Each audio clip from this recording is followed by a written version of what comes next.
Tandis que 2011 nous situe à un quart de siècle de la chute de Jean-Claude Duvalier, nul n'ignore que l'année qui s'ouvre commence son calendrier dans un désastre généralisé dont nous sommes considérés comme premiers instigateurs.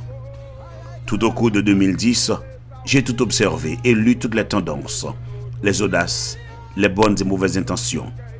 J'ai suivi les démêlés, les interventions et surtout les langages de mes frères et sœurs, tant dans les conversations privées que sur le web, tant sur les ondes qu'à travers les colonnes.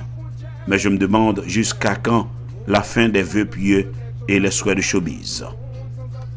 Jusqu'à quand pourrons-nous nous regarder les uns les autres et essayer de nous comprendre les uns les autres plus profondément à un plus haut degré de tolérance et de sagesse?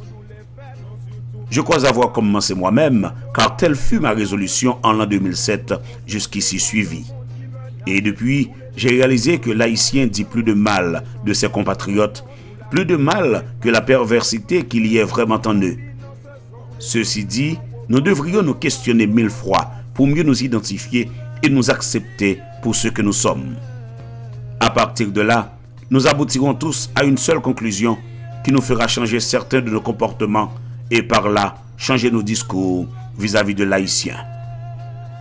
C'est à partir de ce raisonnement que nous nous attaquerons vraiment à cette crise de mentalité qui nous empoisonne l'existence en tant que société caraïbéenne.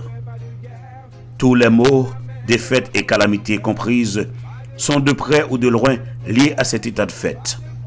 C'est l'état de notre mentalité qui nous a valu toutes ces pertes en vie humaine et autres natures à la suite du 12 janvier. Une date qui, cette année encore, malheureusement, retrouvera sur les tentes ces milliers de sinistrés. Notre mentalité en est la cause et nous devons le reconnaître. Nous en voulons pour preuve le passage d'autres séismes de pareille magnitude survenus ailleurs et où l'on n'a presque rien perdu.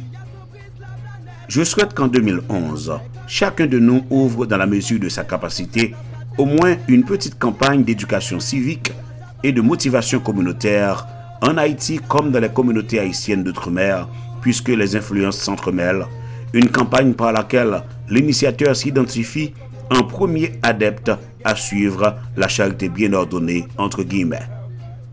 Je jure sur ma foi d'honneur que cette simple décision, s'il nous arrive à l'adopter, collectivement ou individuellement, de manière éparpillée ou en tandem, elle nous vaudra bien des fortunes, tant au point de vue social, économique que politique.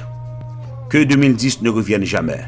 Hors du showbiz et des vœux pieux, bonne année à tous. Marcus Darbouz.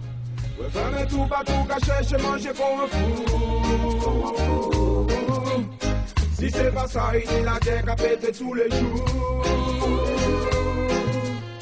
Faudrait tout ça changer, c'est calme, je continue ma vie.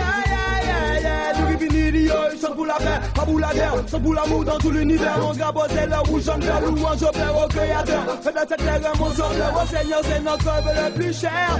Oui, c'est notre choix le plus cher. Je rêve d'un autre monde où il n'y aurait pas de guerre. Mais dans la main, nous marchons tous en frère. Pas de barrière, ni d'excès de colère. Pas de frontières et surtout pas de misère. Un monde où chacun trouve quelque chose à faire. Un monde sans obscurité, plein de lumière. Un monde où il n'y aurait pas de nucléaire. Un monde. Justice. Tout l'État, ça nous vient pour nous mettre la main sur la terre. Adieu pour ça nous-mêmes, bon, et ça,